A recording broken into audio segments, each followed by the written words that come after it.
Major breaking news. The United States Supreme Court's decision earlier this year has just borne fruit with another major lawsuit brought against the American gun industry has been tossed out.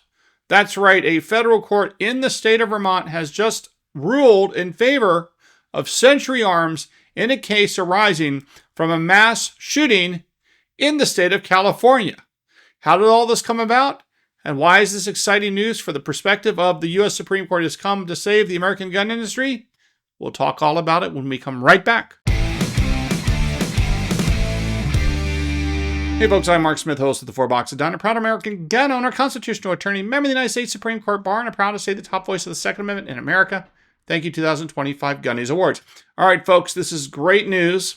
Great news for American law and for those of us who seek to thwart and shut down the lawfare that has been engaged against the American gun industry, and by extension, our Second Amendment right to keep and bear arms.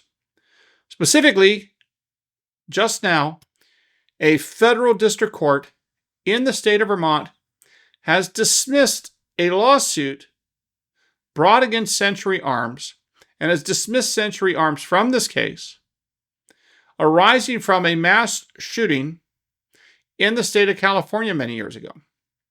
Now, the reason why this is a significant win is because this is the same federal judge, Judge William Sessions, who last year actually had ruled for the plaintiffs that were suing Century Arms, saying that the famous Protection and Lawful Commerce in Arms Act, or PLACA law, the famous law that people like Bernie Sanders and Chuck Schumer complain about because it protects the American gun industry.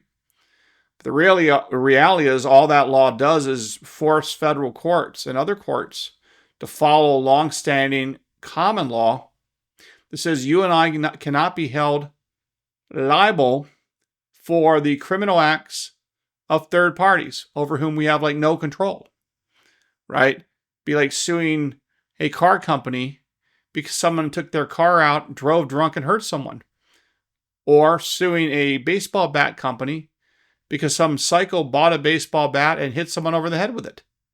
No one would think those lawsuits would go anywhere. But when it comes to suing the American gun industry and gun companies, of course, that's different. Because a lot of these lawsuits get brought in anti-gun jurisdictions in front of anti-gun judges who want to do whatever they can do to destroy the American gun industry. Because it's very easy to be a progressive or left-wing judge in America. All you care about at the end of the day is, you don't care about following the law. You just care about getting the right results as far as I'm concerned. That's why it's so much easier, in my view, for a Democratic president to go out there and pick a left-wing justice on the Supreme Court or left-wing judges. Because they're going to rubber stamp every single time the left-wing agenda, whatever it is. Because it doesn't matter what the law says, they're just going to find an excuse or make up some, silly interpretation that gets to the end result of the left-wing cause always wins. It's a far cry from American conservative judges who are originalists that are following the law as written by the Founding Fathers. And sometimes that is good for, let's say, the Second Amendment, and sometimes it can be bad. As we saw in Rahimi, where a federal gun control law was upheld. You don't see things like that with the left-wing in court because the left-wing judges always rule in favor of the left-wing cause. But the good news here is that the U.S. Supreme Court, in that case involving Smith & Wesson, where the government of Mexico sued Smith & Wesson, you may remember that, claiming that Smith & Wesson was somehow legally responsible for all the cartel-related gun violence in Mexico. That's right. Somehow the Mexican government claimed that Smith & Wesson in Massachusetts, in the United States, somehow knowingly was responsible by aiding and abetting, supporting, if you will, the Mexican cartels who were engaged in all sorts of mass murders and killings and violent acts using firearms allegedly made by Smith & Wesson. Well, as you know, that gun law, the gun immunity law, if you will, the Protection and Lawful Commerce in Arms Act, or PLACA, was asserted by Smith & Wesson against the government of Mexico and says, look, You cannot hold us liable for criminal acts over whom we have no control. We have no control over the Mexican cartels, nor do we want them. So how can we be held liable for, making a gun, selling it to a distributor, who in turn sells it to a retailer, who in turn presumably follows federal firearms laws, because these are all licensed, companies that have to follow FFL rules and regulations. They got to follow federal law. So at the retail level, they have to conduct a background check, have Form 4473s filled out, and so forth. And then after all that occurs, someone has to take those guns and illegally sneak it across the border into Mexico, and then violate all sorts of crime laws or all sorts of criminal laws down there in Mexico by killing people and abusing guns and hurting people, committing crimes.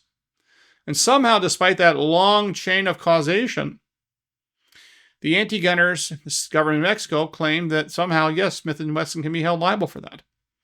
Well, as you know, we covered this over the summer. The U.S. Supreme Court said no can do. No can do. Because under the Protection of Lawful Commerce Arms Act, PLACA, there is no way that lawsuit can move forward. Now, it's true there is an exception, sometimes called the Predicate Act exception, under PLACA that says that despite the fact that PLACA is there to protect gun companies and people in the gun business from lawsuits brought by people about murders and misuse of firearms over whom they have no control, the murderers or criminals.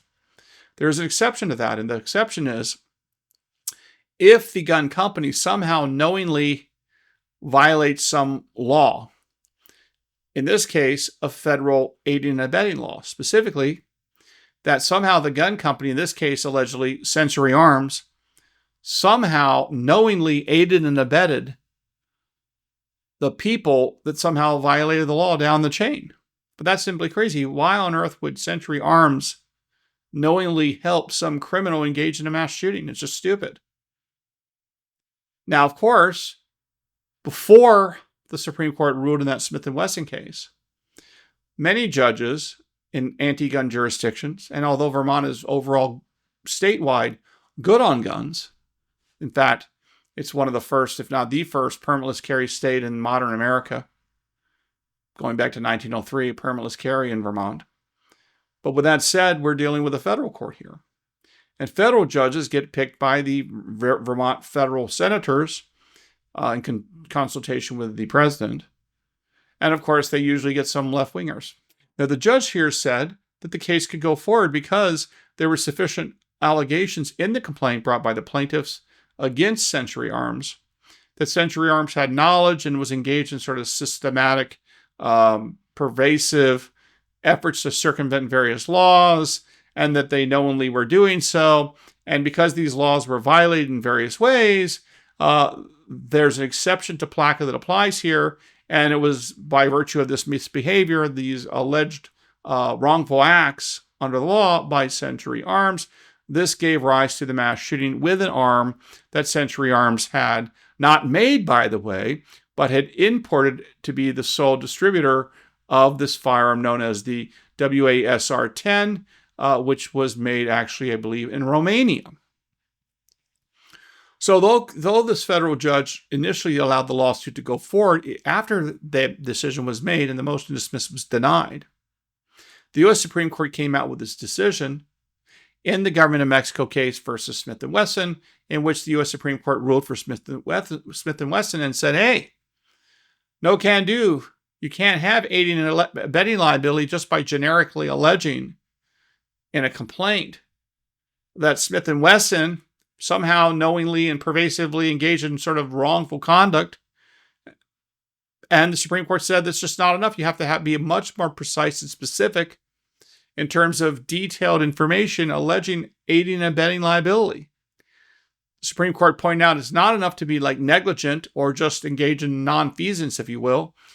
You have to specifically have engaged intentionally in wrongdoing, to have intentionally violated the law, which basically makes you a felonious criminal, right? If you're intentionally violating federal gun control laws to sell guns illegally and you're doing it on purpose, you're basically committed a felony. You're a federal criminal. You go to prison for that. There's no suggestion at all, of course, that Century Arms, in this case here in Vermont, did anything like that.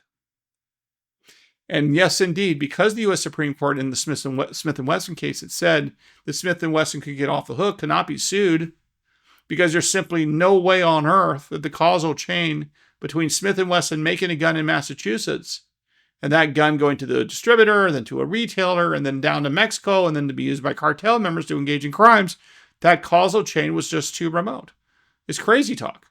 And they said there was no evidence on the record or any allegations that were sufficient to somehow allow Smith & Wesson to be held liable, despite, very generous pleading rules.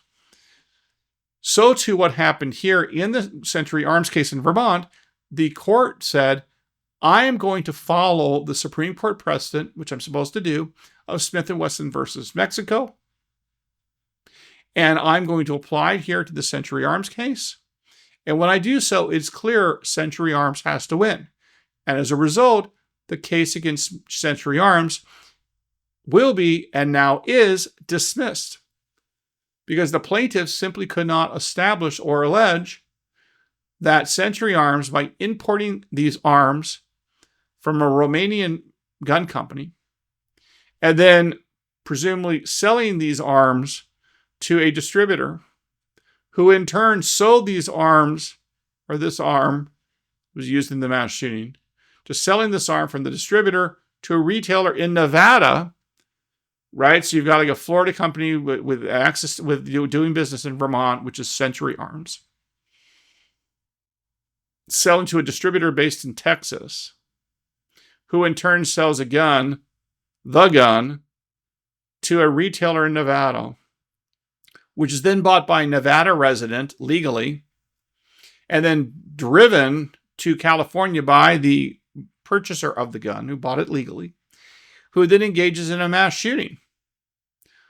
So the court here, relying on that Smith & Wesson case, dismissed this major case against Century Arms, saying that there was no way that the exception to PLACA, dealing with a predicate act or aiding and abetting liability, could survive here. No way it can fly. So Century Arms cannot be sued, and this is the correct answer, of course.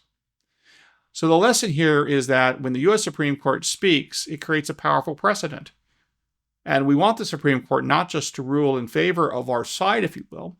We also want them to articulate a powerful way of doing so. We want them, it's just as important as to how you win the case than winning the case at the Supreme Court. In fact, in many instances, we care more about how a party wins or loses the case than whether or not they win the case, because we, in the Second Amendment community, and lawyers in all communities, frankly, are able to use the rationale and the reasoning of Supreme Court cases to win or lose cases in the future, right? This is how you create this precedent. And here's a perfect example of how I've taught you that brick by brick by brick, that when I say it's a major breaking news, it often is, because I can see down the chessboard how a particular piece, how a particular victory in a given day can be used down the road to advance our right to keep and bear arms. And here's a perfect example. So when the Supreme Court issued their ruling in Smith & Wesson, that was a huge deal, because you knew down the road, which is what just happened today, that U.S. Supreme Court precedent of Smith & Wesson involving Mexico has just been used to basically save Century Arms, a major gun company. And this won't be the last gun company that gets sued over a terrible mass shooting, and will be wrongly sued, in my view. And they will in turn be able to use that Smith & Wesson precedent to get out from under a nonsensical lawsuit. But unfortunately, the lawfare continues against the American gun industry. And the reason why that's significant is because if you destroy the American gun industry, where do ordinary Americans get to buy their guns? Because like every other product, you go to the store to buy your product. You go to the grocery store to buy groceries. You go to the sporting goods store to buy, tennis rackets, right? People go to the store to buy what they need. So if you destroy the American gun industry or make it super expensive to sell guns and ammo and the like, what have you done? You've punished ordinary Americans who want to be able to buy guns and ammunition to exercise the right to keep and bear arms. Not to mention that if you destroy the American gun industry, it also hurts the military and American law enforcement. Because our military and our law enforcement officers have to get weapons too for their jobs. So we really do want a robust American gun industry, not just for the right to keep and bear arms, but also to make sure that our military and our law enforcement have the guns they need to protect themselves and their communities. Not to mention, we have a lot of people that work in the gun industry that own companies and or work for these companies, and we want them to be successful and make a lot of money too. We want all American industries to be successful and to become wealthy, and that includes the American gun industry. So there you have it, folks. Big win for Century Arms. Congratulations to them and their attorneys. Big loss, as far as I'm concerned, to the anti-gun movement, because now there's yet another precedent that can be used against these lawfare cases that will be brought or can be brought against the American gun industry in an attempt to punish them for things over which they really have no control and which they did not engage in any wrongdoing. Because again, if you make a product and somebody goes out there and misuses it, I don't see how you can stop the use of anything you do by a criminal. I don't think that's how it works. But again, there's many instances where the gun industry has tried to be held liable for that for a bunch of motives and a bunch of reasons. And I'm glad to report that in this case in Vermont, Century Arms has won this case and gotten out of it. And that is great news, I think, for the Second Amendment and the American gun industry, in addition to Century Arms. So there you have it, folks. Hope you enjoyed today's episode. Make sure you follow me on X at @4boxesdiner. Don't forget to subscribe both to YouTube and to Rumble, and I look forward to talking again real soon here at the 4 Boxes Diner. Orders up. Table 2A.